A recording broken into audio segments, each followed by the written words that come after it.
ಒಂದೇ ಭಾರತ ಇದು ಏನು ಒಂದೇ ಭಾರತ ಟ್ರೈನ್ ಮೇಲೆ ಅಟ್ಯಾಕ್ ಆಗತ್ತೆ, ಕಲ್ಲು ಅಟ್ಯಾಕ್ ಆಗತ್ತೆ. ಯಾರು ಮೋಹನ್ ಭಗವತ್ ಅವ್ರು ಇರ್ತಾರೆ, ಕಲ್ಲು ಅಟ್ಯಾಕ್ ಆಗತ್ತೆ, ಮೋಹನ್ ಭಗವತ್ ಅವ್ರು ಕುತ್ಕೊಂಡಿರ್ತಾರೆ. ಅದು ಒಂದು ದೊಡ್ಡ ಪಿತ್ತೂರಿ ನಡೀತಾ ಇದೆ ಭಾರತದಲ್ಲಿ. ಮೋಹನ್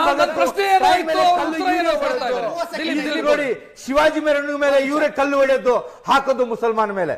ದಿಲೀಪ್ ಪಾಪ ಇವರು ಹೆಂಗೇನು ಸೆಲೆಕ್ಟಿವ್ ಆನ್ಸರ್ಗಳನ್ನ ಹೇಳಿದ್ರು ಕೂಡ ಬಹಳ ಫೇಮಸ್ ಇದ್ದಾರೆ ಇವರು. ನೋಡಿ ಇದೇ ಒಂದು ನಿಮಿಷ, ನನ್ನ 30 ಸೆಕೆಂಡ್ ಟೈಮ್ ಕೊಡಿ ಸರ್.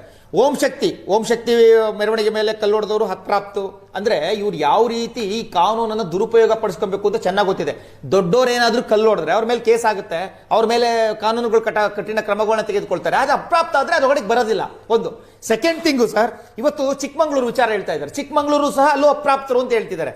ಅಪ್ರಾಪ್ತರ ಕೈಲಿ ಕಲ್ಲೋಡಿಸೋದು, ಅಪ್ರಾಪ್ತರ ಕೈಲಿ ಕಲ್ಲೋಡಿಸ್ಬಿಟ್ಟು ಕೇಳಿಸ್ಕೊಳ್ಳಿ, ಅವ್ರ ಕೈಲಿ ಕಲ್ಲೋಡಿಸ್ಬಿಟ್ಟು ಸಂವಿಧಾನದ ಅಥವಾ ಕಾನೂನಿನ ಲೂಸ್ ಪೋಲ್ಸ್ಗಳನ್ನ ದುರುಪಯೋಗ ಪಡಿಸ್ಕೊಳ್ತಕ್ಕಂಥದ್ದು. ಸರ್ ಇನ್ನೊಂದು ಸರ್, ಇವರು ಈದ್ ಮಿಲಾದ್ ಮಾಡ್ತಾರೆ ಸರ್. ಈದ್ ಮಿಲಾದ್ ಮಾಡಿದಾಗ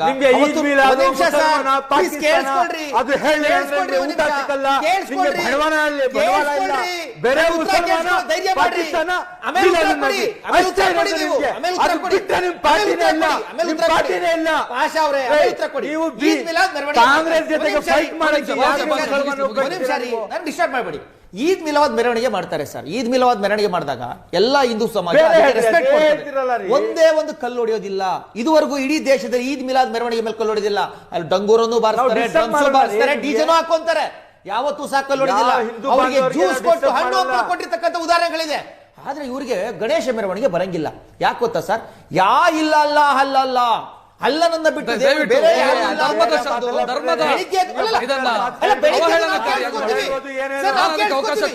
ನಾವು ಕೇಳಿಸ್ಕೊತೀವಿ. ಆದ್ರೆ ನಮ್ಮ ಗಣೇಶನ ಮೆರವಣಿಗೆಯನ್ನ ಇವ್ರು ಸಹಿಸ್ಕೊಳ್ಳೋದಿಲ್ಲ. ಇಲ್ಲಿ ಕೋಮು ಸೌಹಾರ್ದ ಬರಬೇಕು ಅಂತಂದ್ರೆ ಎರಡೂ ಸಮುದಾಯಗಳನ್ನು ಸಹ ರೆಸ್ಪೆಕ್ಟ್ ಮಾಡಬೇಕು. ಇವರಿಂದಲೂ ಹಂಗೆ ಬರಬೇಕು, ಇದನ್ನ ಬಿಡಬೇಕು.